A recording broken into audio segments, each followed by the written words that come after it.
संचालक।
हाँ, प्रमोद जी शुरू कीजिए।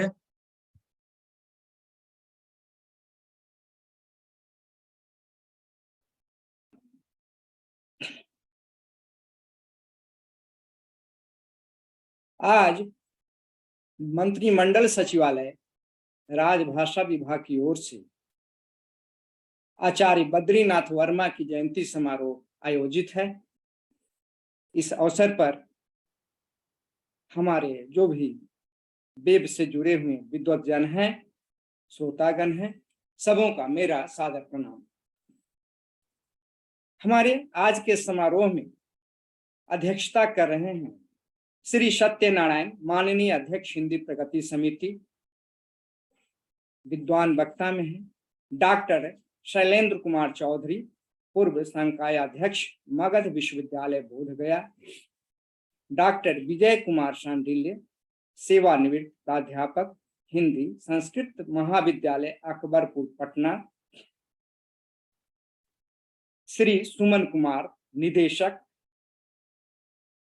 डॉक्टर सविता सिंह नेपाली, माननीय उपाध्यक्ष हिंदी प्रगति समिति। श्री अनिल कुमार लाल, उप निदेशक, मंत्रिमंडल सचिवालय राजभाषा विभाग।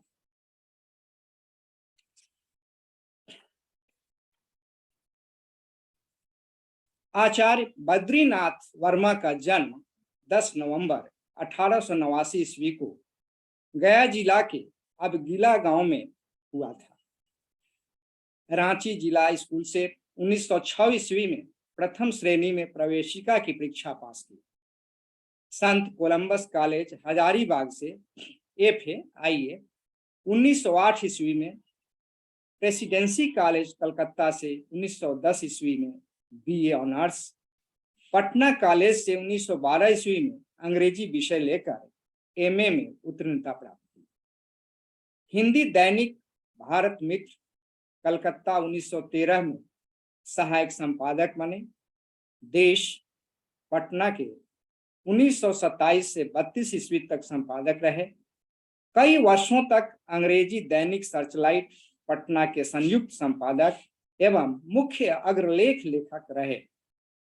साहित्य त्रैमासिकी पटना का वर्षों तक संपादन किया। BN कॉलेज पटना में अंग्रेजी के व्याख्याता 1914 से 1920 ईस्वी तक रहे। अन्य अनेक पदों को सुशोभित करते हुए बिहार सरकार के शिक्षा एवं सूचना मंत्री 1962 से 1965 ईस्वी तक रहे। आचार्य बद्रीनाथ वर्मा एक सफल राजनेता एवं पत्रकार ही नहीं, अनन्य साहित्य से भी हिंदी अनुरागी एवं कुशल लेखक थे। शिक्षा राष्ट्र की अमूल्य संपत्ति है, समाज की सच्ची प्रतिष्ठा है और व्यक्ति का सबसे बड़ा आभूषण है। आचार्य वर्मा जी की धारणा थी कि हमारे देश के लोगों को ऐसी शिक्षा मिलनी चाहिए जिसे पाकर वे जीवन संघर्ष कर सकें और समाज के उत्पादक सदस्य बन सकें। आचार्य वर्मा जी का महात्मा गांधी के कट्टर अनुयायियों में से विशिष्ट स्थान है। महात्मा गांधी में जो जादू थी, चल परे जिधर दो डगमग में, चल परा कोटि पग उसी ओर, पर गई जिधर भी एक दृष्टि, गर गए कोटि दृग उसी ओर। शिक्षा संबंधी सुधारों में उनकी गहन रुचि थी। अनेक प्राथमिक विद्यालयों तालीम चालू करना वर्मा जी की गांधीवादी आस्था का परिचायक है। आचार्य जी साहित्य प्रेमी जीव थे। साहित्य समाज का दर्पण होता है। कहा भी गया है, अंधकार है वहां जहां आदित्य नहीं है, मुर्दा है वह देश जहां साहित्य नहीं है। आचार्य जी समाज तथा हिंदी और उर्दू तथा हरिजनों के प्रति अपनी सेवा निष्ठा का परिचय दिया है। हिंदी भाषा एक समृद्ध भाषा है। रत्न कनीसी सुधा सनीसी, विधु वदनीसी सदा सही, हंस वाहिनी सी यह हिंदी, भली लगेगी किसी में।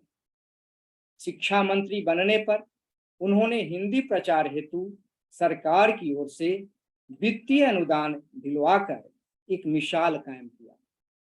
बद्री बाबू को इसलिए श्रद्धा के साथ राजनीति एवं साहित्य जगत में आचार्य जी कहा जाता था। बिहार में सभी वर्गों एवं संप्रदायों द्वारा 3 ही व्यक्तियों की विशेष प्रतिष्ठा प्राप्त थी।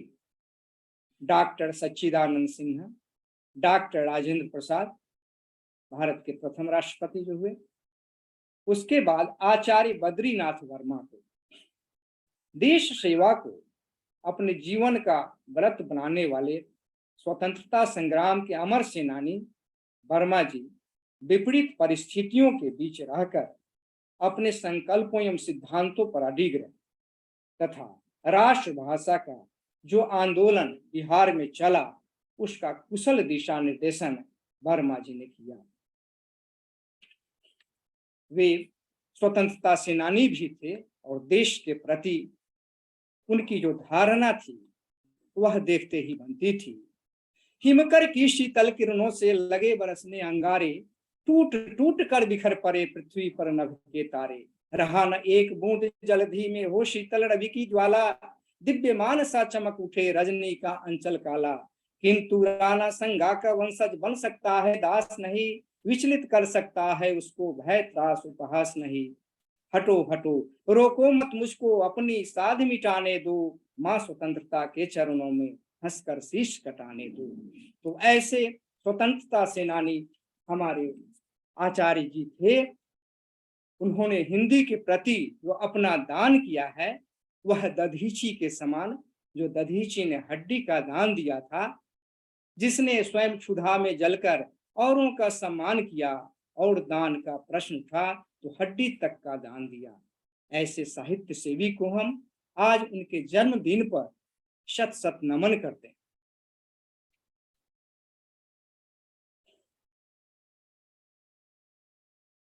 मैं बता दूं, आज अति व्यस्तता के कारण श्री सुमन कुमार निदेशक उपस्थित नहीं हो सके हैं। ऐसे वे साहित्य के प्रति काफी जागरूक और साहित्य अनुरागी हैं। कैबिनेट में कुछ आवश्यक काम हो जाने के कारण अभी नहीं आ सके हैं। ऐसे अवसर पर मैं स्वागत भाषण के लिए श्री अनिल कुमार लाल उप निदेशक को सादर आमंत्रित करता हूं कि वे स्वागत भाषण करें। नमस्कार। मंत्रिमंडल सचिवालय राजभाषा विभाग द्वारा आभासी मंच से आयोजित आचार्य बद्रीनाथ वर्मा जयंती समारोह के माननीय अध्यक्ष श्री सत्यनारायण जी, अध्यक्ष हिंदी प्रगति समिति, विद्वान वक्तागण डॉक्टर शैलेंद्र कुमार चौधरी जी, पूर्व संकायाध्यक्ष मगध विश्वविद्यालय गया, डॉक्टर विजय कुमार शांडिल्य जी, सेवानिवृत्त प्राध्यापक संस्कृत महाविद्यालय अकबरपुर पटना, मंच संचालक डॉक्टर प्रमोद कुंवर जी, राजभाषा पदाधिकारी एवं इस वेबिनार से जुड़े समस्त श्रोतागण, आचार्य बद्रीनाथ वर्मा जयंती समारोह के पावन अवसर पर मैं आप समस्त महानुभावों का स्वागत करता हूं, अभिनंदन करता हूं। आप लोगों की सहभागिता से हम बड़े ही अभिभूत हैं। समारोह उत्कर्षता को प्राप्त करे, ऐसी मेरी कामना है। आचार्य बद्रीनाथ वर्मा अपने युग के एक सफल राजनेता, विद्वान, पत्रकार, अनन्य भाषाविद, साहित्य सेवी, राष्ट्रभाषा हिंदी के अनुरागी तथा नायक एवं सामाजिक दायित्वों के कुशल वाहक थे। वे राष्ट्रपिता बापू की नई तालीम बुनियादी शिक्षा के अग्रणी प्रवर्तकों में से थे। बिहार राष्ट्रभाषा परिषद की परिकल्पना को आचार्य श्री पूजन सहाय के साथ उन्होंने ही मूर्त रूप दिया था। बिहार हरिजन सेवक संघ का संपोषण कर उन्होंने अपनी सेवा निष्ठा का परिचय दिया था। की धारणा थी कि हमारे देश के लोगों को ऐसी शिक्षा मिलनी चाहिए जिसे पाकर वे जीवन संघर्ष कर सकें, समाज के उत्पादक सदस्य बन सकें। गांधी जी के कट्टर अनुयायियों में बद्री बाबू का स्थान सर्वप्रथम है। डॉक्टर राजेंद्र प्रसाद के निकटतम सहयोगी एवं डॉक्टर सच्चिदानंद सिन्हा के विश्वासियों में परिगणित थे। उन्होंने महात्मा गांधी की जय का नारा नहीं, देशवासियों को मंत्र दिया था। आचार्य बद्रीनाथ वर्मा के व्यक्तित्व एवं कृतित्व विषय पर व्याख्यान के लिए हमारे बीच विद्वान वक्तागण उपस्थित हैं, जिनके वक्तव्य से हम लोग लाभान्वित होंगे। एक बार पुनः मैं समस्त महानुभावों का हृदय से स्वागत करता हूं, अभिनंदन करता हूं। धन्यवाद। अब आगे की कार्रवाई प्रमोद जी। जी। अभी हमारे बीच स्वागत भाषण कर रहे थे श्री अनिल कुमार लाल उप निदेशक, हिंदी अंग्रेजी के विद्वान, साथ साथ मैथिली भाषा के भी अच्छे जानकार हैं। और इन्होंने आज आचार्य बद्रीनाथ वर्मा जी के बारे में बड़ा ही स्पष्ट अपना वक्तव्य भी दिया है। आपको बहुत बहुत धन्यवाद।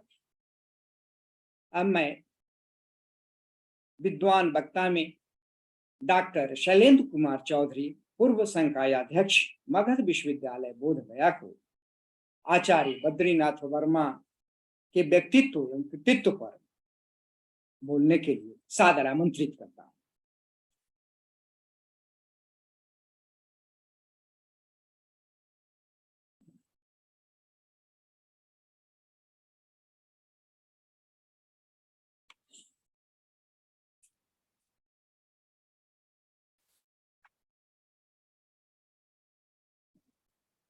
की आवाज नहीं आ रही है सर,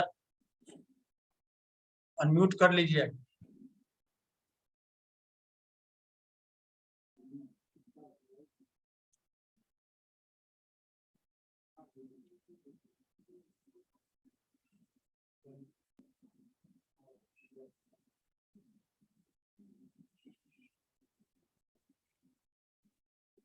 माइक बंद होगा सर, थोड़ा देख लीजिए। हेलो, जी आ जी रही है आवाज, आ रही आवाज आ रही है? जी जी सर। जी सर। इस जयंती समारोह के माननीय अध्यक्ष अभिभावक तुल्य श्री सत्यनारायण बाबू, उपनिदेशक डॉक्टर श्रीमती सविता सिंह जी, निदेशक श्री सुमन जी, उपनिदेशक श्री अनिल कुमार लाल जी और अत्यधिक प्रिय संचालक प्रमोद कुंवर जी, समूह का हार्दिक अभिनंदन एवं आभार। विषय है बद्री बाबू का कृतित्व एवं व्यक्तित्व।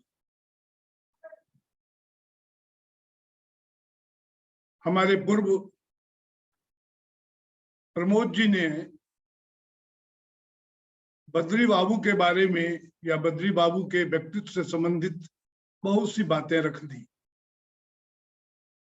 बद्री बाबू का जन्म 1889 में हुआ, गया जिला अंतर्गत। उनके एक पुत्र और 2 पुत्रियां थी। पुत्र का नाम था विश्वेश्वर वर्मा।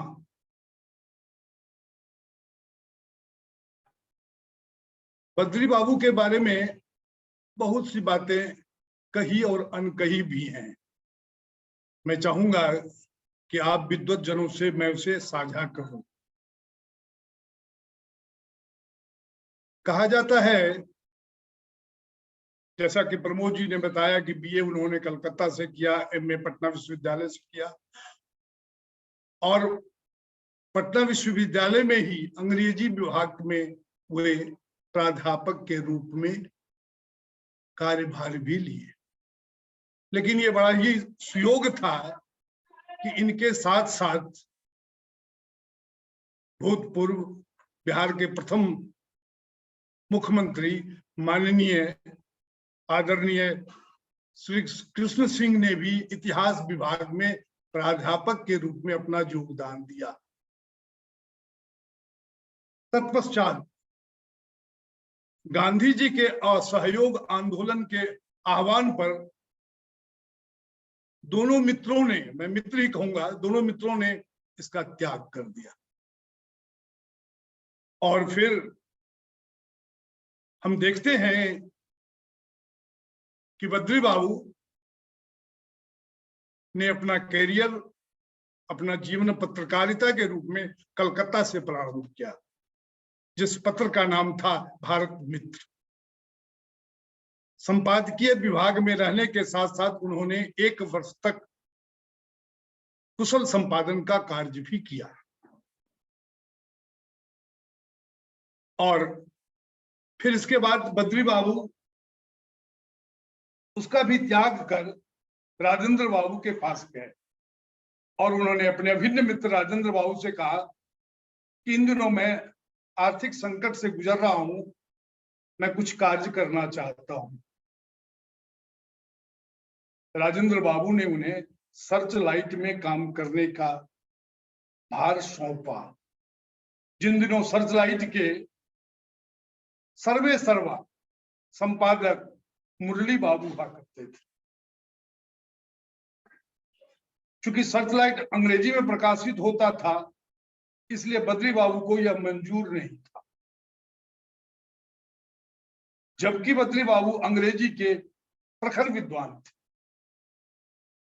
लेकिन हिंदी के प्रति इनकी रुझान कुछ और ही थी। तो राजेंद्र बाबू ने कहा, एक देश पत्रिका का कार्य तुम करो, देश पत्रिका उन्होंने निकाला। कहते हैं लोग कि जिसके संपादक, संस्थापक, मुद्रक सब कुछ वही थे, और उस पत्रिका में वे मनोयोग से जुटे रहे। यह कहना, यह बताना इस बात का द्योतक है कि बद्री बाबू को हिंदी से कितना अनुराग था। सचमुच वो हिंदी के कितने बड़े सेवी थे। अंग्रेजी के महान विद्वान होते हुए भी वो हिंदी के प्रति इतनी आस्था रखते थे कि हिंदी से अलग होना ही नहीं चाहते थे। अभी अभी प्रमोद बाबू और अनिल बाबू ने बताया कि वो कई संस्थाओं से जुड़े हुए थे। निसंदेह आज उन्हीं की देन है कि हम बुद्धिजीवियों को राष्ट्रभाषा परिषद जैसी संस्था से जुड़ने का अवसर मिलता है। ये सबको ही जानते हैं, हम सभी को ज्ञात है कि बद्री बाबू बिहार प्रांत के प्रथम शिक्षा मंत्री थे और अपने शिक्षा मंत्रित्व काल में ही उन्होंने आचार्य शिवपूजन सहाय जैसे प्रकांड विद्वान से सक्रिय सहयोग लेकर राष्ट्रभाषा परिषद की परिकल्पना को मूर्त रूप दिया। सिर्फ राष्ट्रभाषा परिषद ही नहीं, कई ऐसी संस्थाएं हैं, अगर ये कहें कि उसका जन्म बद्री बाबू ने दिया तो अतिशयोक्ति नहीं होगी। चाहे बिहार हिंदी साहित्य सम्मेलन की साहित्य पत्रिका हो जो त्रैमासिक हुआ करती थी, उस शोधपरक पत्रिका को बड़े मनोयोग से उन्होंने चलाया और उसके संस्थापक संपादक भी रहे। आज वो पत्रिका भले ही जिस स्थिति में भी हो, लेकिन उनकी परिकल्पना से अलग है। फिर उन्होंने बिहार हरिजन सेवक मंच की स्थापना की। बिहार हरिजन सेवक मंच, आज हम हरिजन कहना उचित नहीं समझेंगे। बिहार हरिजन सेवक मंच से उनका तात्पर्य था हरिजन के प्रति सेवा और निष्ठा का भाव। आज हमारे नेतागण, हमारे समाज सुधारक लोग उनकी दुहाई देते हैं, लेकिन उन्हें यह ज्ञात नहीं है कि बद्री बाबू ने बहुत पूर्व पहले इसकी परिकल्पना ही नहीं की, बल्कि इसमें योगदान भी किया। ऐसी सच्ची सेवा और भक्ति थी बद्री बाबू की। वो चाहते थे कि दलितों का उद्धार हो, दलितों का विकास हो, दलित आत्मनिर्भर हो सके। ऐसी परिकल्पना थी आचार्य बद्री बाबू की। इसके बाद उन्होंने वर्धा शिक्षा प्रणाली को भी लागू किया, और ये वर्धा शिक्षा प्रणाली कहीं और की नहीं थी, हमारे राष्ट्रपिता महात्मा गांधी का अंगीकृत था। लेकिन इसका व्यवहारिक पक्ष तो दूर, इसके सिद्धांत ही थे कि ऐसी शिक्षा हो जो व्यक्ति को आत्मनिर्भर करती। और इस संस्था के प्रति वो आदोपांत मनोयोग से जुड़े रहे, और उन्होंने कोशिश की कि ऐसी शिक्षा की शुरुआत हो जिसमें लोग जुड़े और संघर्ष करें, आत्मनिर्भर हो। ऐसी सोच रखने वाले बद्री बाबू निसंदेह अप्रतिम समाज सुधारक थे। या कोई समाज सुधारक ही सोच सकता है, या कोई समाज सुधारक ही ऐसी परिकल्पना कर सकता है। आज के दिनों में आज के नेता, या कहने में मुझे संकोच नहीं है, कैसी कल्पनाओं से पड़े हैं। वो अपनी बात करते हैं, अपना मन भरते हैं, दूसरों के हित की सोचते तक नहीं है। फिर कालांतर में हिंदी साहित्य की जो विधा थी, जिसे हम गद्य कहते हैं, यह तो उनके रगों में बसा हुआ था। लेखन कार्य उन्हें अत्यधिक पसंद था। प्रमोद बाबू ने अभी साहित्य की परिकल्पना बता रहे थे। मैं भी कहना चाहूंगा कि साहित्य शब्द में एक शब्द जुड़ा हुआ है, सहित। जब साहित्य में सहित जुड़ा हुआ है तो इसका अर्थ ही होता है सबों के हित के लिए। बद्री बाबू में अगाधता और उदारता इतनी थी कि वे स्वांतः सुखाय को भी सर्वांतः सुखाय में बदल देते थे। सिर्फ अपने लिए नहीं, सबों के लिए। आप उनकी किसी रचना को देख लें, वह अंकन मात्र नहीं, व्यंजन विशेष है। और ऐसा व्यंजन विशेष है कि उसमें मानवीय संवेदनाओं की तरंगें दिखती हैं, और दिखती हैं जीवन मूल्य की महक। मैं बताना चाहूंगा कि बद्री बाबू अपनी एक रचना से ही इतने लोकप्रिय क्यों हुए, जिसका नाम हम सभी जानते हैं। और वह रचना थी गांधी की जय। गांधी जी की जय कहने के पीछे उनका क्या तर्क था? क्यों हम गांधी जी की जय करते हैं? यह नारा नहीं, मंत्र बन गया है। लेकिन क्यों किसी रचना को हम कालजयी रचना कहते हैं, दीर्घजीवी रचना कहते हैं? विद्वत जनों, निश्चित रूप से कालजयी रचना वही होती है जो परिस्थिति जन्य होती है। बद्री बाबू ने भी जो देखा, जो भोगा था, उस जमाने के समाज को, स्वतंत्रता पूर्व और स्वतंत्रता के बाद की स्थिति को, यही कारण है कि उनके भीतर की भावना इस प्रकार अपनी रचनाओं में दिखती है। बद्री बाबू हमेशा ये कोशिश करते थे कि जीवन मूल्य के बिना मनुष्य जी नहीं सकता है। उनकी सहजता, उनकी सहृदयता, उनकी विनम्रता समाज की अमूल्य धरोहर है। बद्री बाबू ने बहुत कम स्फुट लेख उनके बहुत से दिखते हैं, लेकिन बहुत कम अपनी रचनाएं दी, जिसमें एक रचना उनकी गांधी की जय, दूसरी है वीरत्व, तीसरी है पैनी दृष्टि, नैसर्गिक प्रतिभा, और चौथी है मजरूल हक। चारों का दृष्टिकोण अलग अलग, भावना सब में है, सबकी भव्यता और सुचिता देखते बनती। गांधी के व्यक्तित्व की परिकल्पना या गांधी के व्यक्तित्व का जो चित्रण उन्होंने किया है कि गांधी क्यों पूजनीय है, गांधी आज क्यों शीर्ष पर है, इसलिए नहीं कि वो शरीर से बलशाली थे, बल्कि इसलिए का उनका हृदय बलवान था। वीरों की तरह उनके पास कोई अस्त्र नहीं था, न तलवार थी, न बंदूक, न भाले, लेकिन उनके पास जो अस्त्र था वो था अहिंसा, सत्याग्रह का, जिनके कारण बड़े बड़े सूरमा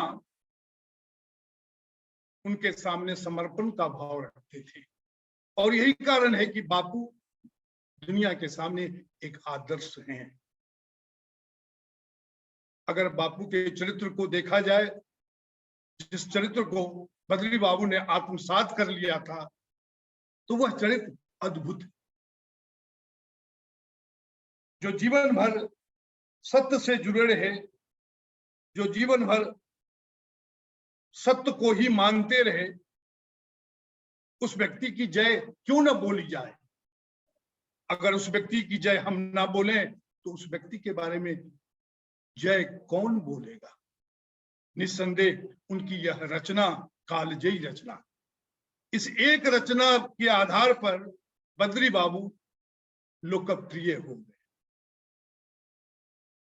फिर जब हम उनकी दूसरी रचना पर दृष्टिपात करते हैं तो पाते हैं कि वीरत्व में वीरता के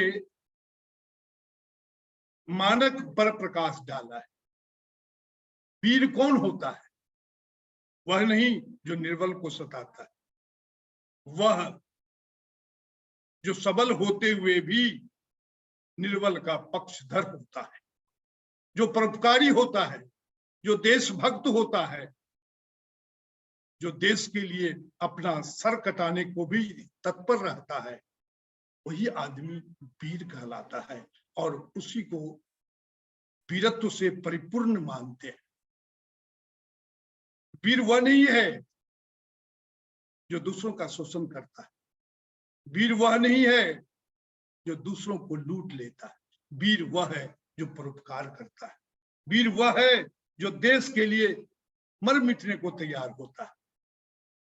बद्री बाबू ने अपनी बात, अपनी भावना इस वीरत्व लेख में उड़ेल कर रख दिया, जिसके पढ़ने के बाद ऐसा लगता है कि उस रचना की जो रसधारा है वह युग युगों तक प्रवाहित होती रहेगी और होती है।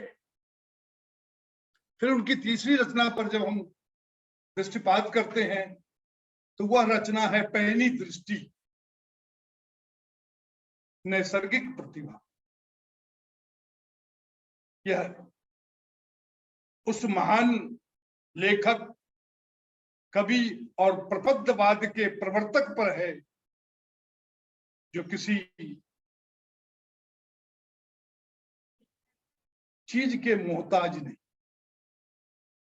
नलिन जी को हिंदी साहित्य में कौन नहीं जानता।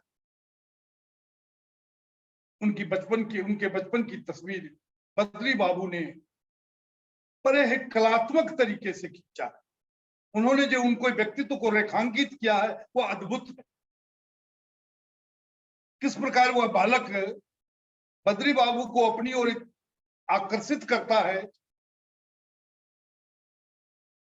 सिर्फ इसलिए उसका आकर्षण का केंद्र बद्री बाबू नहीं है कि वह अच्छा कपड़ा पहनता है, देखने में सुंदर है, बल्कि उसकी प्रतिभा बोलती है, उसके क्रियाकलाप बोलते हैं। और यह देखकर बद्री बाबू को लगता है कि यह नैसर्गिक प्रतिभा है। और जब उसे एक बार आरा में उनसे मिलने का सुअवसर प्राप्त होता है और जब वह विषय का प्रतिपादन करता है मंच पर, तो ये देखकर आत्म विभोर हो जाते हैं बद्री बाबू। और वही भावना नैसर्गिक प्रतिभा में आकर खड़ी हो जाती है। आप सोच सकते हैं मित्रों कि बद्री बाबू की प्रतिभा कैसी थी।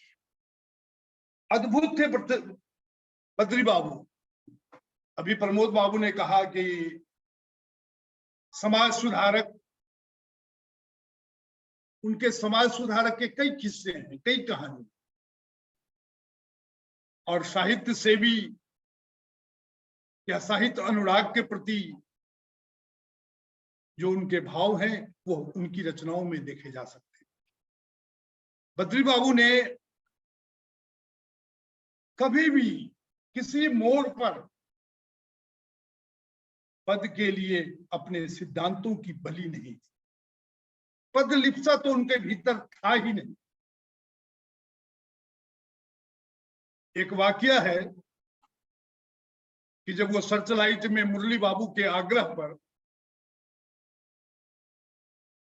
पार्ट टाइम जॉब करने लगे तो मुरली बाबू इतने प्रसन्न हुए कि उन्होंने एडवांस के रूप में उन्हें 500 रुपये दिए, उस जमाने का मित्रों 500 रुपया, और उन्होंने उस 500 रुपये से 5 कट्ठा जमीन मीठापुर में खरीदा, जो आज भी अवस्थित है।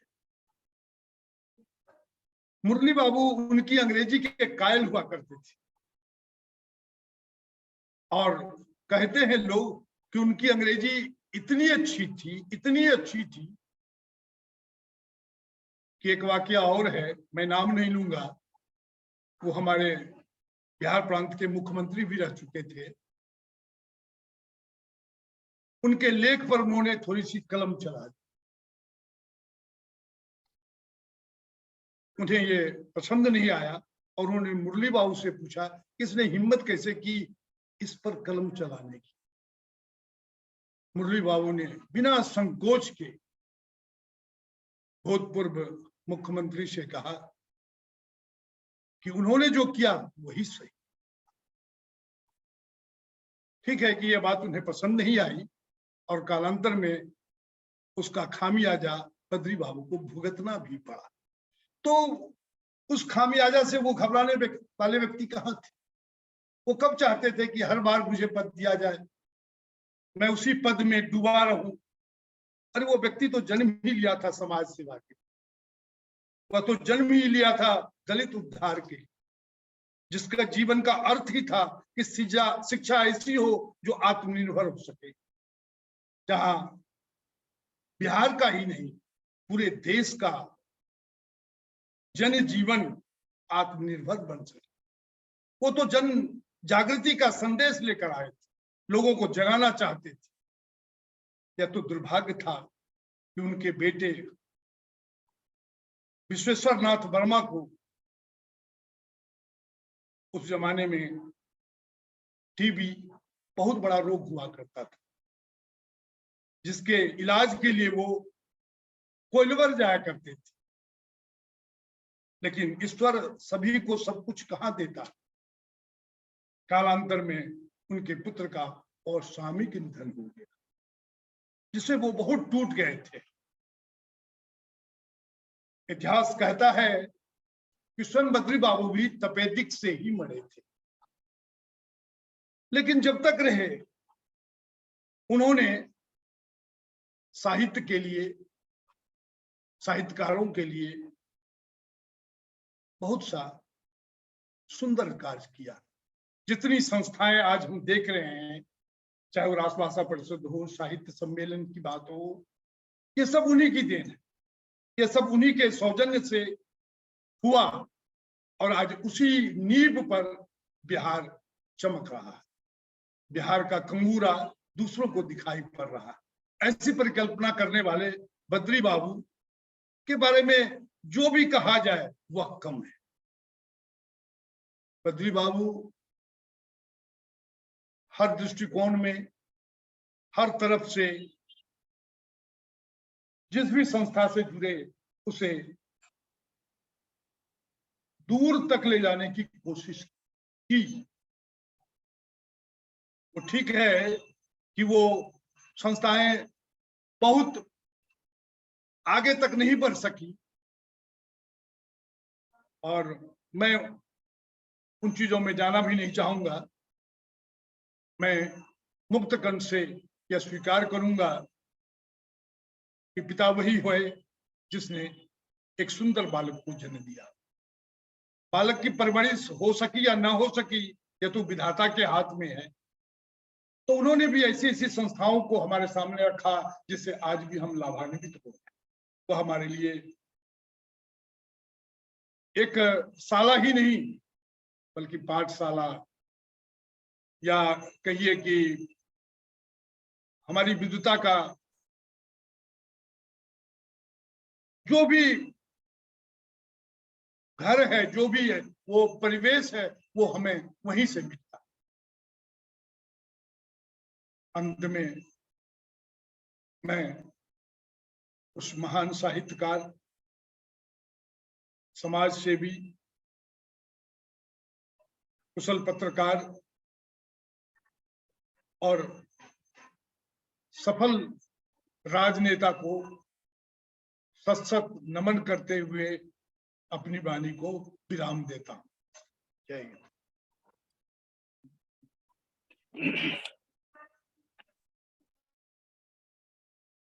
अभी हमारे बीच डॉक्टर शैलेंद्र कुमार चौधरी, पूर्व संकायाध्यक्ष मगध विश्वविद्यालय बोध गया, आचार्य बद्रीनाथ वर्मा पर अपना वक्तव्य दे रहे थे।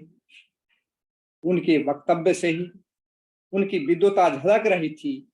उनके एक एक शब्द अमृत तुल्य और सराहनीय है। धीरता वीरता में ही गंभीरता छिपी हुई होती है, जो महान व्यक्तित्व का परिचायक होता है। डॉक्टर शैलेंद्र कुमार चौधरी जी में एक गुण कूट कूट कर भरे पड़े हैं। उन्होंने उनकी कई रचनाओं की चर्चा की है। महात्मा गांधी की जय और उसके चलते जो बद्री बाबू चमक गए, वह बापू की ही देन कही जाएगी। बापू तुमने राह दिखाई, भारत को चमकाया, अपनी सत्य अहिंसा से तूने स्वाधीन देश करवाया। जिस प्रकार महात्मा गांधी देश के लिए पूर्णतः समर्पित थे, ठीक उसी प्रकार हिंदी के प्रति पूर्णतः समर्पित साहित्यकार बद्री बाबू थे। अभी डॉक्टर शैलेंद्र कुमार चौधरी जी से हमें काफी जानकारी मिली। आपको बहुत बहुत धन्यवाद।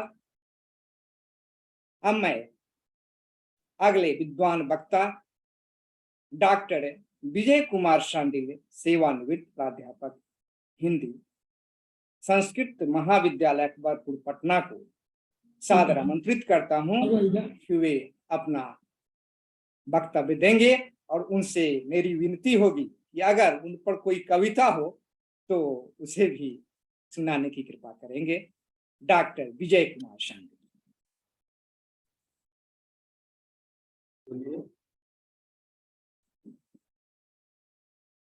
ओम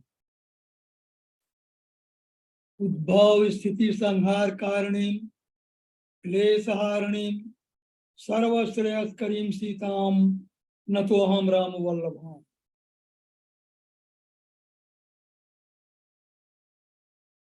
इस पुनीत समारोह को नमन करते हुए आज के अध्यक्ष बिहार राज्य गीत के सर्जक ही नहीं, प्रहरी भी और मेरे मित्र शैलेंद्र चौधरी जी, जो शायद मुझे याद करना भूल गए, लेकिन मैं तो मानता हूं कि मित्रता बड़ा अनमोल रतन, कब उसे तौल सकता है धन। यह सुखद संयोग है कि एक बार अपने गुरु डॉक्टर अमरनाथ सिन्हा के साथ मंच साझा करने का अवसर मिला और दूसरी बार अपने अनन्य मित्र बउआ शैलेंद्र के साथ। तो यह अद्भुत होने का क्षण है और इन अद्भुत क्षणों में आचार्य श्री को याद करना, बद्रीनाथ वर्मा की स्मृतियों को, उनकी देन को, उनकी सांस्कृतिक चेतना को विश्लेषित करना एक अवसर है, एक सौभाग्य है, एक उपलब्धि है। इस तल को चौधरी जी ने उद्घाटित किया है। हमारे सहयोगी विभाग के प्रमोद जी, अनिल जी, इन लोगों ने भी इस तथ्य को रेखांकित किया है और तब जो निष्कर्ष आता है, जो वक्तव्यों के मेहराब तमते हैं, वे आचार्य बद्रीनाथ वर्मा को मंडित करते हैं। तो मैं वर्मा जी के अभिनंदन में एक काव्यांजलि प्रस्तुत करने की अनुमति मांगता हूं। सबों से, दर्शकों से, श्रोताओं से और मंच से भी। नमन नीर की नीरवता को, नमन क्षीर के वर को, नमन आचार्य बदरी वर्मा के साधित साधे स्वर को। राष्ट्र प्रेम का अमर पुजारी, गांधी तत्व का गायक, मिट्टी का उल्लास हृदय में राजनीति का नायक, प्रथम प्रांत के शिक्षा मंत्री, हिंदी संस्थाओं के दूत, हिंदी उर्दू संस्कृत बांग्ला अंग्रेजी के ज्ञानी पूत। कहीं नीति बनती घातक तो कर देते थे तुरंत विरोध, देश वेश देसी भाषा की रक्षा करने का अनुरोध। वे सरकार अकेले थे पर सरकारी उपचार नहीं, त्याग भरा था जीवन का पथ, सुविधा भोगी दरकार नहीं।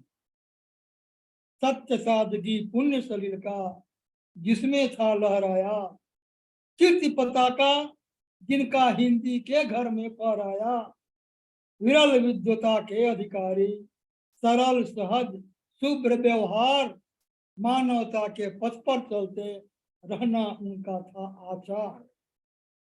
भाषा विचार के विश्लेषण में उनकी राय विलक्षण थी, जो वे कह देते थे वैसे मानी जाती सक्षम थी। बहुत किताबें नहीं लिखी पर मन में थी साहित्य उमंग, राजनीति के निश्चल योद्धा फीका पड़ने दिया न रंग। सिन्हा प्रसाद के क्रम में थे वे, गांधी के अनुयायी निर्भय। कुछ कहने को कहा गया तो, कुछ कहने को कहा गया तो कहा महात्मा गांधी की जय। यह महात्मा गांधी की जय एक ध्वनि मात्र नहीं है, एक संवेदना है। झिझकते स्वरों का अवरोध नहीं इसमें है, इसमें उल्लास का खुलापन है, भारतीयता का नैसर्गिक विस्फोट है। मैं इसे भारतीयता का नैसर्गिक विस्फोट कहता हूं, क्योंकि इस आलेख में जिस संस्कृति का चिंतन हुआ है, जिस संस्कृति के विश्लेषण के पुरोधा का वर्णन हुआ है, वह महात्मा गांधी वस्तुतः आधुनिक युग के युग पुरुष मात्र नहीं थे, अवतार थे। गांधी की सांस्कृतिक चेतना, महात्मा गांधी संस्कृति को, उसके तत्वों को जिस रूप में महसूस करते थे, जैसा समझते थे, देश की परिस्थितियों और समाज की स्थिति को देखकर जो उनकी अभिव्यक्ति होती थी, परंपराओं की, संस्कृति की, जैसी गांधी जी ने व्याख्या की, उसको उन्होंने यंग इंडिया के जून 1981 के अंक में व्यक्त किया। गांधी कहते हैं, मैं नहीं चाहता कि मेरा घर चारों ओर से के दीवारों से घिरा रहे और उसकी सभी खिड़कियां बंद हों। मैं चाहता हूं कि सभी देशों की हवाएं, सभी देशों की संस्कृति की हवाएं आए और हम उसका स्वागत करें। इस वायु से हमारा पांव नहीं उठता। यानी पाश्चात्य संस्कृति के जो अवरोध हैं, उन अवरोधों से हम रुकेंगे नहीं, डरेंगे नहीं, बल्कि उसके उत्कृष्ट तत्वों को आत्मसात करके जीवन के नए दौर को, जीवन की नई दिशा को अपनाएंगे, उससे प्रेरित होंगे और भारतीय जीवन मूल्यों का नया निर्माण करेंगे। यह सांस्कृतिक चिंतन गांधी जी का अद्भुत है।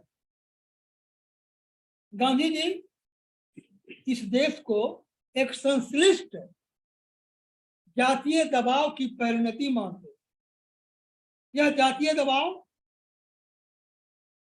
एक यथार्थ है इस भारत का, इस धरती का 1000 वर्षों का यथार्थ। जहां से यह भारत जूझता रहा, यहाँ का लोक जीवन जूझता रहा, पराधीनता से, गुलामी से, जंजीरों से, विवशताओं से। बावजूद इसके इन व्यवस्थाओं के अतिरिक्त भारतीय मन का वह पौरुष, भारतीय व्यक्ति का वह जीवन कभी हार नहीं सका, और नहीं हारने वालों की श्रृंखला में हमारे देश के सहस्त्रों बलिदानी हैं, अमर उत्सर्ग प्राण वेदता हैं, और यहाँ की आम जनता भी है जिसने सब कुछ सहज सा लिया, लेकिन उसे विस्मृत नहीं किया। आज भी उसे, उस परंपरा को, उस संस्कृति को उतनी गहराई से, उतनी ममता से और उतने ही उत्सव से जी रहा है। गांधी ने इसको महसूस किया और गांधी कहते थे कि हम जितना कुछ स्वीकार कर सकते हैं, जितना कुछ ले सकते हैं, वह अपनी पूरी परंपरा को छोड़कर नहीं। अगर मैं अंग्रेज बन जाऊं, अंग्रेजियत मुझ में आ जाए, तो मैं भी राष्ट्रीय व्यक्ति हो सकता हूं, लेकिन भारतीय जीवन के दुख दर्द से, एक मानवीय सरोकार से मेरा संबंध टूट जाएगा, छूट जाएगा, और मैं भारत के लिए किसी काम का नहीं। यह बहुत बड़ा करार है गांधी का, यह बहुत बड़ी घोषणा है गांधी की, यह बहुत बड़ा चिंतन है गांधी का। और हमारे आचार्य बद्रीनाथ वर्मा गांधी के इसी चिंतन से प्रेरित हैं, प्रभावित हैं, प्रेषित हैं। जय बोलने का ध्वन्यर्थ व्यक्तित्व के अनुष्ठान में नहीं है, व्यक्तित्व के अनुष्ठान से सर्जित होते हुए सामाजिक क्षणों को व्यक्त करने में। ये सामाजिक क्षण जनता से जैसे जुड़ते हैं, लोगों के जीवन को जितना प्रबोधित करते हैं, आत्म सत्य का जितना उद्घाटन करते हैं, वह सब का सब वैसे ही ढल जाता है समाज में, लोगों में। और तब गांधी का चिंतन, या यह कहें कि संस्कृति का सत्य उतर जाता है। यह संस्कृति का सत्य कई अर्थों में पारदर्शी है, कई फलक इसके हैं। जब गांधी यह कहते हैं कि मुझे इसमें कोई रुचि नहीं है कि यहाँ आर्य पहले से आए कि यहाँ थे, इसमें रुचि नहीं है, तो रुचि किसमें है? रुचि यहाँ की जीवन पद्धति में है, यहाँ के रिवाजों में है, यहाँ के लोक जीवन के साथ जुड़े हुए उन रस्मों में है, प्रक्रियाओं में है, जहाँ भारत का आम आदमी जीता है। और लगभग यह दृष्टिकोण राष्ट्रकवि दिनकर से मिलता हुआ है। संस्कृति के 4 अध्याय में जब संस्कृति की व्याख्या करते हैं, तो वे हिंदू धर्म के वकालत नहीं करते, स्पष्टतः उन्होंने एक संश्लिष्ट मानवीय धर्म की व्याख्या की। और यही संश्लिष्ट मानवीय धर्म भारत की पहचान है, आज भी पहचान है। केवल नैतिकता नहीं, केवल अभिव्यक्ति नहीं, उसका परिपाक हुआ है भारतीय जीवन में मानवीय मूल्यों को नई नई संस्कृतियों की गंध से सुवासित करने की। कोई संस्कृतियां विदेशों की पराई नहीं है, उनका अपना चिंतन कोश है, उनकी अपनी परंपरा है। तो जहां है वहां से अगर हमारे लायक है, उसे हम ले लें, स्वीकार करें, तो इसमें कोई अराजकता नहीं है, कोई तवहीनी नहीं है। यह तो अपने उत्कर्ष को प्रमाणित करने का क्रम है। हमारी हिंदी भाषा अकेली ऐसी भाषा है जिसमें विदेशी भाषाओं के आ जाने पर उनका तिरस्कार नहीं हुआ। हिंदी ने स्वीकार किया भाषाओं को, तो जैसे भाषाओं को हिंदी ने स्वीकार किया है, हमारे साहित्य ने स्वीकार किया है, वैसे ही पाश्चात्य विचारों को भी भारतीय संस्कृति ने स्वीकार किया है, आत्मसात किया है, अपनाया है। टॉल्स्टॉय गांधी के परम मित्र थे और उनके चिंतन में जो दर्शन था टॉलस्टॉय का, जिसमें एक वैज्ञानिकता थी या सामाजिक फलक को, उसके यथार्थ को नए नए सिरे से उघेड़ने का उपक्रम था, उन सबों को गांधी ने तकली तक लाया।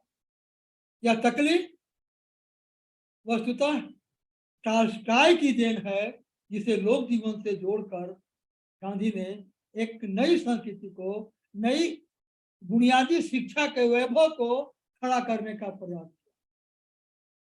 आचार्य बद्रीनाथ वर्मा इस बुनियादी शिक्षा समिति के सदस्य थे और उनके ही शिक्षा मंत्रित्व काल में बुनियादी शिक्षा विद्यालयों में लागू हो गई, जहां एक पूर्ण जीवन की कल्पना थी। हमारे मित्र चौधरी जी ने व्याख्या की, इसकी जरूरत एक आत्मनिर्भर व्यक्तित्व का निर्माण था। घरों में, खेतों में जाकर, सूत काट कर, कपास उपजाकर वस्त्र अपना और शस्त्र भी अपना, वस्त्र अपना और शस्त्र भी अपना। वस्त्र किस चीज का? वस्त्र अहिंसा का। और शस्त्र किस चीज का? अस्त्र सत्याग्रह का। यह सत्याग्रह गांधी का अस्त्र था और अहिंसा गांधी का वस्त्र था। और इसी गांधीत्व को, इसी गांधीपन को अपनाने में उस समय का परिवेश, उन दिनों की युवा पीढ़ी, उस दिनों का राजनीतिक क्षितिज किसी न किसी रूप में प्रकट हो रहा था, व्यंजित हो रहा था, प्रचारित हो रहा था, प्रसारित हो रहा था। बड़ी अद्भुत बात यह है, चर्चाएं हो गई बहुत, यह जो हिंदी उर्दू का भेद चला या कुछ दुर्गंध आ गई थी हिंदू मुस्लिम अराजकता की, इसके नेता का बिना नाम लिए हुए मजरूल हक ने विरोध किया। यह जो अलगाववादी संस्कृति पनप रही थी आजादी के पहले ही, जिसका परिणाम देश का बंटवारा हुआ, इसको मजरूल हक साहब महसूस कर गए थे और उन्होंने सीधा सीधा इसका विरोध किया। उन्होंने कहा कि भारत के मुसलमानों को भटकाने का यह कदम है, उनको दिशाहीन करने की कोशिश है, इस ओर नहीं मुड़ना चाहिए। और मैं कहूं तो भारतीय स्वतंत्रता को एक मजबूत, समर्थ और उज्जवल आधार देने वाले मजरूल हक को याद करना आचार्य बद्रीनाथ वर्मा के व्यक्तित्व की उच्चता है। यह उच्चता अप्रत्यक्ष अदृश्य रूप से विचारों की व्याख्या करते हुए बिना किसी को बदनाम किए अपनी बात को रख देना एक अद्भुत कला है। यह कला आचार्य बद्रीनाथ वर्मा में थी। कम में ज्यादा बोल देना, कम साधनों से ज्यादा कर देना, कम शब्दों से इतिहास लिख देना।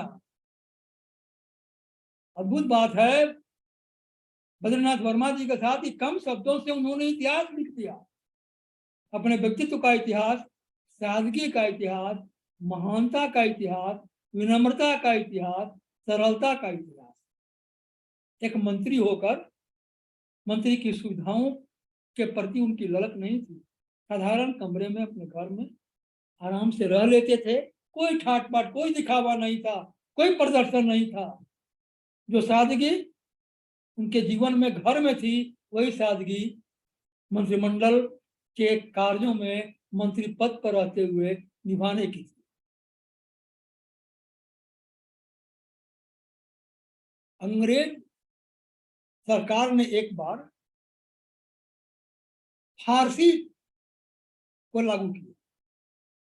फारसी को अदालतों की भाषा के रूप में अनिवार्य रूप से अध्ययन करने के लिए आदेश निकाले। तुरंत विरोध कर दिए वर्मा जी। वर्मा जी ने कहा कि नहीं, फारसी कैसे होगा।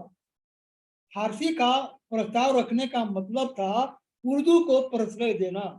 और उर्दू को प्रश्रय देने का अर्थ था कि भारतीय भाषाओं का या कम से कम बिहार की प्रांतीय भाषाओं का अपमान, अवमूल्यन, और इसको वे बड़ी ढंग से सुलझा दिए। उन्होंने कहा कि अगर आज उर्दू को रखे हैं तो फिर बजिका वाले, मैथिली वाले, अंगिका वाले, भोजपुरी वाले, मगही वाले सब लोग कहेंगे कि हम बोलियां ही क्यों रहे, हमें भी राजभाषा का, राजभाषा का अधिकार। यह विवाद बढ़ जाएगा और विवाद बढ़ने से कुछ देश को मिलने वाला नहीं है, वह मनुष्य बढ़ जाएगा। इसलिए तो चल रहा है, हिंदी चल रही है, हिंदी का जो प्रावधान है, हिंदी का जो स्वरूप है, प्रक्रिया है, उसी को उसी रूप में रहने दें। और सरकार को झुकना पड़ा। अंग्रेज मान गए उनकी बात को, और एक बहुत बड़ी दुर्घटना से बौद्धिकता को बचा लिया बद्रीनाथ वर्मा ने। भाषा के विवाद की दुर्घटना को बचा लिया। यह उनकी विलक्षणता, यह उनकी विनम्र प्रतिभा थी। आगे जिस रूप में अपने जीवन के यथार्थ को उन्होंने वीरत्व की परिभाषा को व्याख्यायित किया है, उन्होंने कहा है मारना आसान है लेकिन मार खा लेना कठिन। महात्मा गांधी की संपूर्ण राजनीति इसी मार खाकर अपने लक्ष्य को प्राप्त करने की, और वह लक्ष्य किसी न किसी रूप में उपलब्ध हुआ। अहिंसा, सत्याग्रह, यह अंतर चेतना का परिष्कार है। हमारी मनोवृत्तियां, हमारे मनोविकार जिस रूप में हमें दुर्धर्ष बनाते हैं, उस दुर्धर्षता से बचाने के लिए, अपने को पवित्र करने के लिए सत्य और अहिंसा का मार्ग अपनाना पड़ता है। अपनाते हैं लोग, और गांधी ने अपनाया और गांधी के अनुयायियों ने भी अपनाया। परिणाम यह हुआ कि देश बार बार की हलचलों से, उठापटक से कम बिहार बराबर बचता चला गया। संघर्ष जिस रूप में आया था राष्ट्रीय स्तर का, वह संघर्ष बिहार में था। यहाँ के भी बलिदानी थे, यहाँ के महापुरुष थे, लेकिन किसी ने अपने तेवर को इस रूप में कम नहीं किया कि हम किसी के गुलाम हैं। स्वतंत्रता की, स्वाधीनता की तो प्रखर चेतना है, वह बिहार में जितनी थी, शायद गांधी को यहीं से प्रेरणा मिली। चंपारण बिहार का वह वरेण्य स्थल है जहां से गांधी को संघर्ष की प्रेरणा मिली। जहां से महात्मा गांधी को कर्म का सूत्र मिला, और एक कर्म सूत्र जिसको पहचाना आचार्य बद्रीनाथ वर्मा ने, और पहचान कर ही महात्मा गांधी की जय को एक नारा नहीं, एक मंत्र के रूप में स्थापित। तो व्यक्तित्व की कई रेखाओं से गुजरते हुए आचार्य बद्रीनाथ वर्मा को अपनी स्मृति में उतार कर उसे जीवंत करने की जरूरत है, और वह जीवंतता हमारे व्यवहार में आनी चाहिए, वह जीवंतता हमारे आचरण में उतर जानी चाहिए। वर्मा जी का संकल्प एक विकल्प के रूप में जब तक आधुनिक बिहार का व्यक्ति स्वीकार नहीं करेगा, तब तक बिहार का उत्कर्ष समेकित नहीं होगा, संतुलित नहीं होगा, राष्ट्रीय नहीं होगा। और इस राष्ट्र तत्व को, इस कुलीनता को, मैं बद्रीनाथ वर्मा की सरलता को, सहजता को कुलीनता मानता हूं।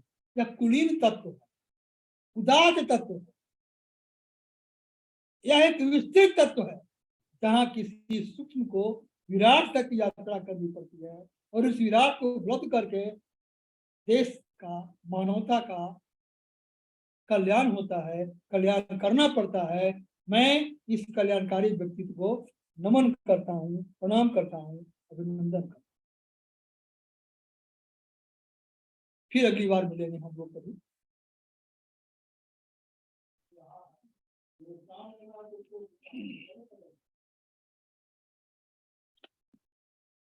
अभी हमारे बीच डॉक्टर विजय कुमार सांडिल्य, सेवानिवृत्त विद्वान प्राध्यापक, हिंदी संस्कृत महाविद्यालय अकबरपुर पटना, अपनी विद्वता प्रदर्शित कर रहे थे।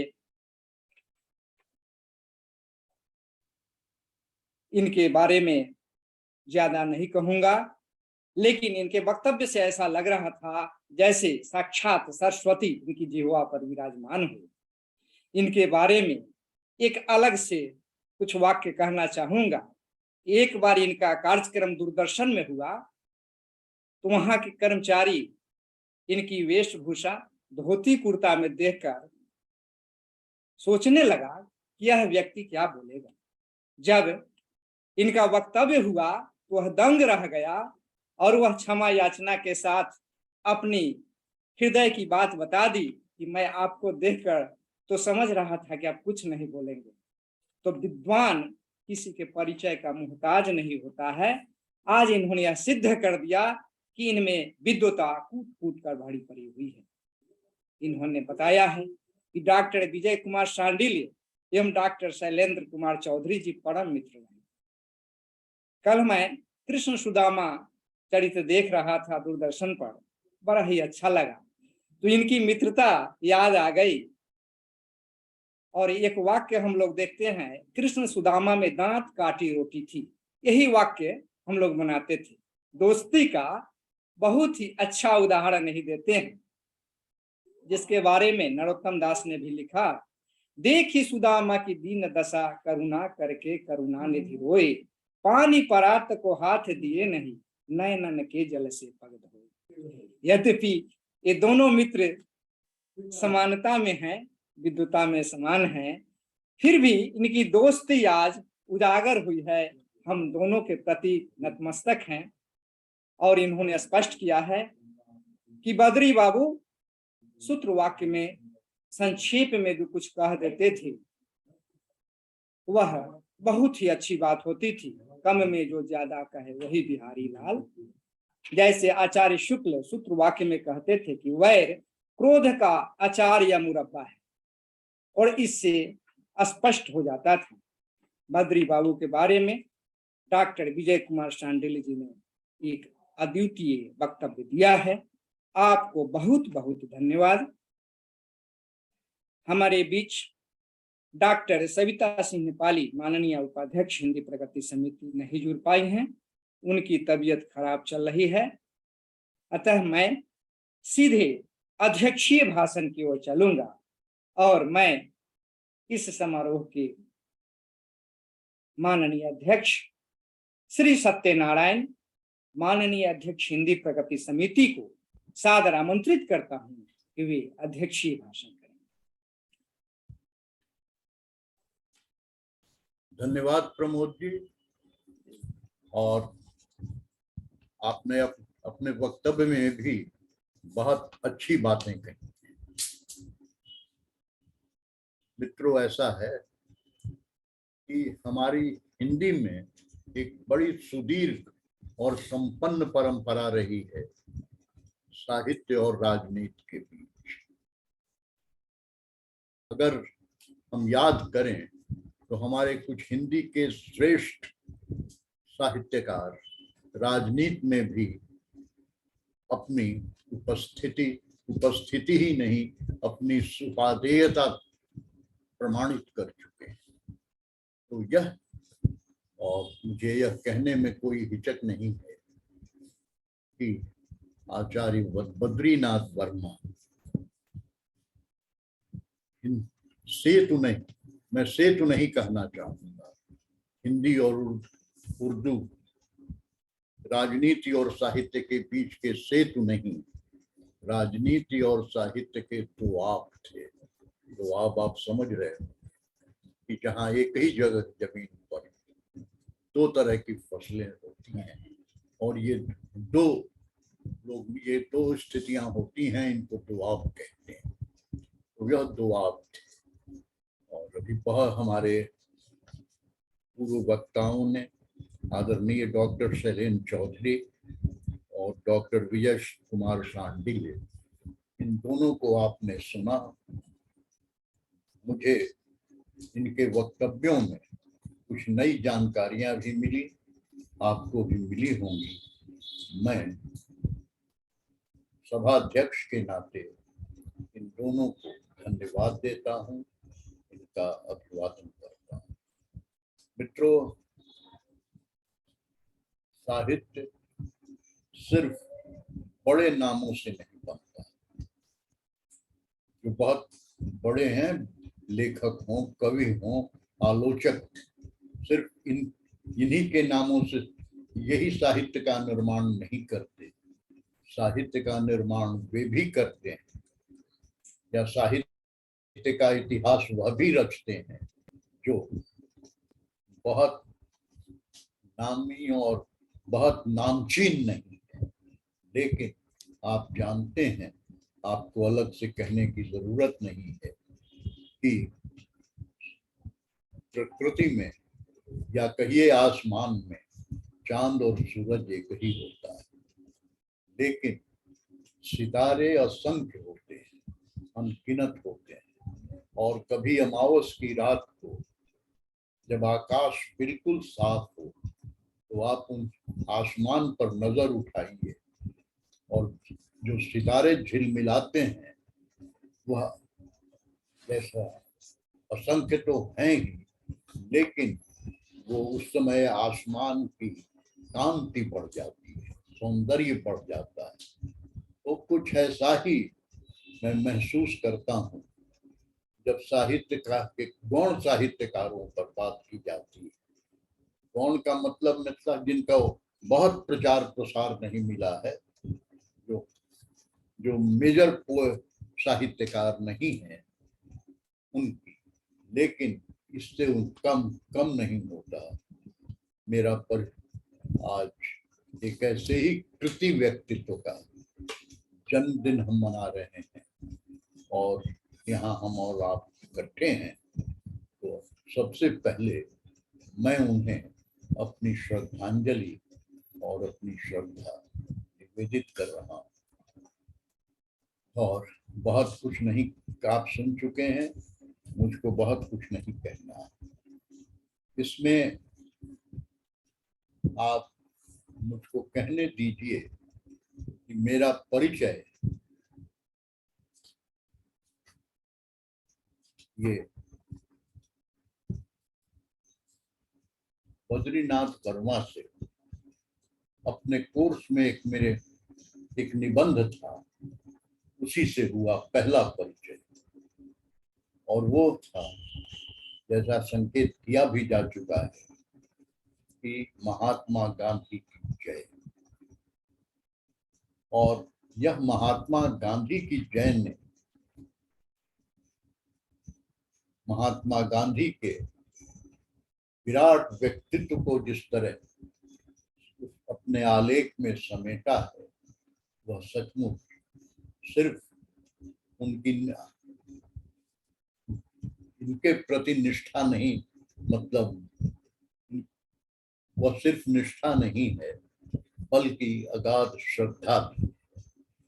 तो एक दो बातें बहुत संक्षेप में कह दूं कि बद्रीनाथ वर्मा का व्यक्तित्व, कृति व्यक्तित्व, क्रिएटिव पर्सनैलिटी, कृति व्यक्तित्व उनका एक सफल राजनेता, विद्वान पत्रकार, अनन्य भाषाविद, साहित्य सेवी, हिंदी के अनुरागी तथा उन्नायक और सामाजिक दायित्वों के कुशल नायक थे। यह बहुमुखी प्रतिभा से समन्वित हमारे आचार्य बद्रीनाथ वर्मा का व्यक्तित्व सिर्फ स्मरणीय ही नहीं, अनुकरणीय भी है। बहुत दूसरी बात यह कि जहां तक हिंदी और उर्दू की बात, बहुत झगड़ा होता है। कहीं एक कवि ने लिखा भी था, बहुत दुखी होके, कि न हिंदी का न उर्दू का है झगड़ा, न हिंदी का न उर्दू का है झगड़ा, उपद्रव लीडरी से चल रहा है। तो यह उपद्रव लीडरी से चल रहा होता यही है। लेकिन हिंदी और उर्दू में कोई बुनियादी फर्क नहीं। मैं आपसे कहता हूं, मैं आप और लोग रोज बातचीत में बोलते हैं, जरा याद कीजिए ना, हम लोग भी उर्दू शब्दों का कितना प्रयोग करते हैं साधारण बातचीत में। तो उर्दू हिंदी से अलग नहीं है और हिंदी उर्दू से अलग नहीं, यह हमको हमेशा ध्यान में रखना चाहिए। सगी बहनों का रिश्ता है ये हिंदी में और उर्दू में, सगी बहनों का रिश्ता है ये हिंदी में और उर्दू में, ये इस दुनिया की दो जिंदा जबानों में नहीं मिलता। इस तरह की मिसाल नहीं मिलती है। एक अकेला उदाहरण, हिंदी और उर्दू में जो सगी बहनों का रिश्ता है, आप हिंदी बोल रहे हैं या उर्दू बोल रहे हैं, आप इसको आप जो भी कहें, हो सकता है आप बहुत चेस्ट उर्दू बोलें, बहुत परिनिष्ठित हिंदी बोलें, लेकिन जो आम लोग हैं वह हिंदी और उर्दू का इस तरह का, वो कब क्या हिंदी बोल रहे हैं या उर्दू बोल रहे हैं आप नहीं। तो इसमें सबसे बड़ा योग है कि आचार्य बद्रीनाथ वर्मा ने एक निबंध लिखा था सन 1928 में, और देखिए सन 1928 याद कीजिए, और वह निबंध था और शीर्षक था हिंदी और उर्दू। और उन्होंने यह साबित किया था कि एक ही सिक्के के दो पहलू हैं, हिंदी और उर्दू। यह उनका बड़ा योगदान।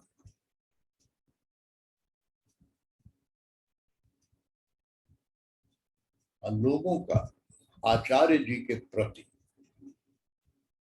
बद्रीनाथ वर्मा के प्रति अगाध श्रद्धा थी।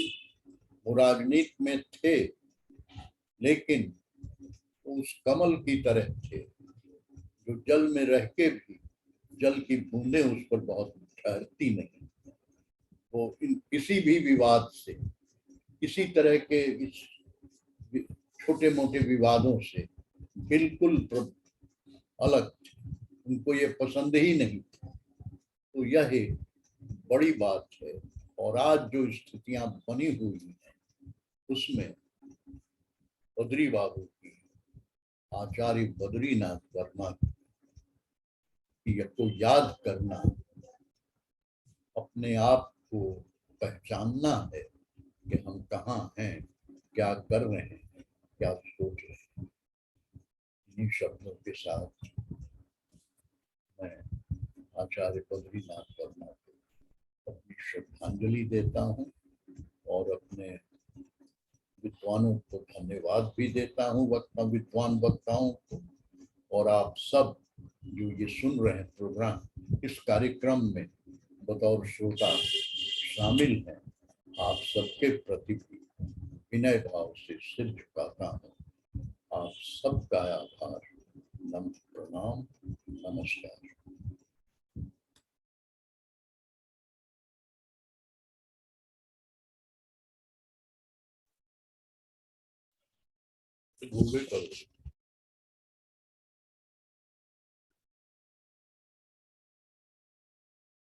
अभी हमारे बीच अध्यक्षीय भाषण कर रहे थे इस समारोह के अध्यक्ष, माननीय अध्यक्ष हिंदी प्रगति समिति श्री सत्यनारायण। इनके नाम से ही पूरा प्रांत और देश आह्लादित हो जाता है कि बिहार गीत के रचयिता, ज्ञान के सागर और कविताओं के महासागर हैं न जाने इन्हें कितनी कविताओं की स्मृति रहती है। हम इनके बारे में कुछ बता नहीं सकते हैं। सचमुच एक साहित्यकार प्राकृतिक चित्रण करते हुए कैसे अपने वक्तव्य को उजागर करता है, जैसा कि इन्होंने आसमान में चांद सितारों के द्वारा ही अपना वक्तव्य दिया है।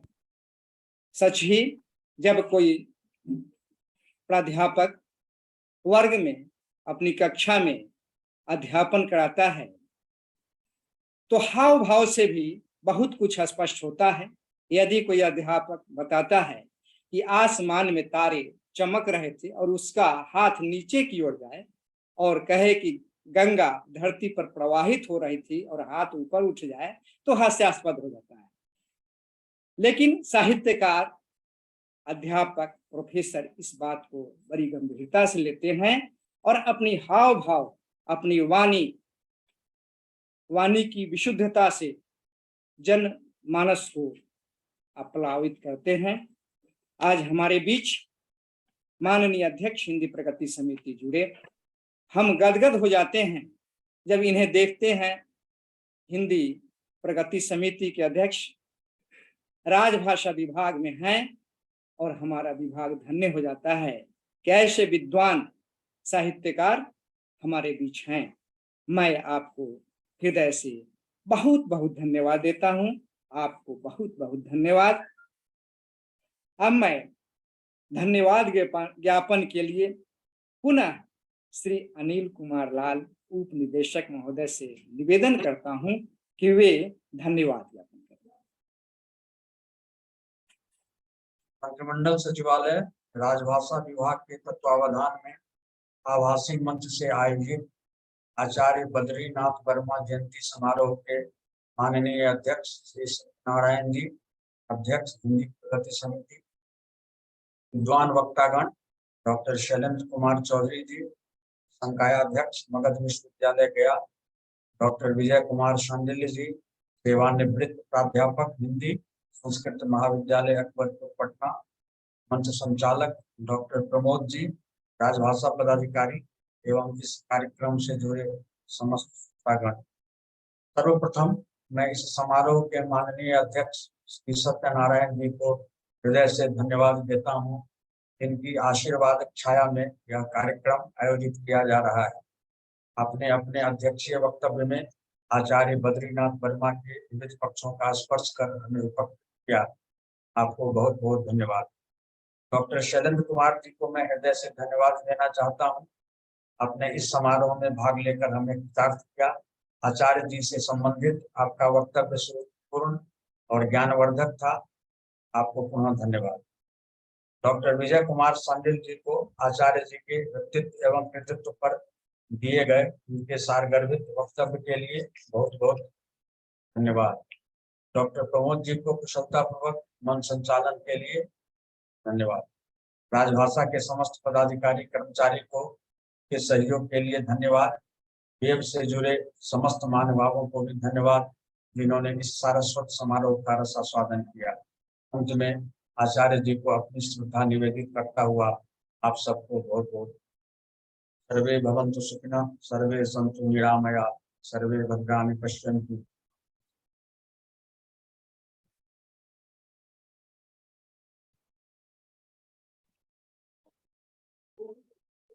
अभी हमारे बीच धन्यवाद ज्ञापन कर रहे थे श्री अनिल कुमार लाल उप निदेशक महोदय। आपको भी बहुत बहुत धन्यवाद। और आज के समारोह से जुड़े हुए सभी साहित्य प्रेमी श्रोतागण सबों को मेरा हार्दिक प्रणाम। और अध्यक्ष महोदय की अनुमति से अब समारोह की समाप्ति की जाती है।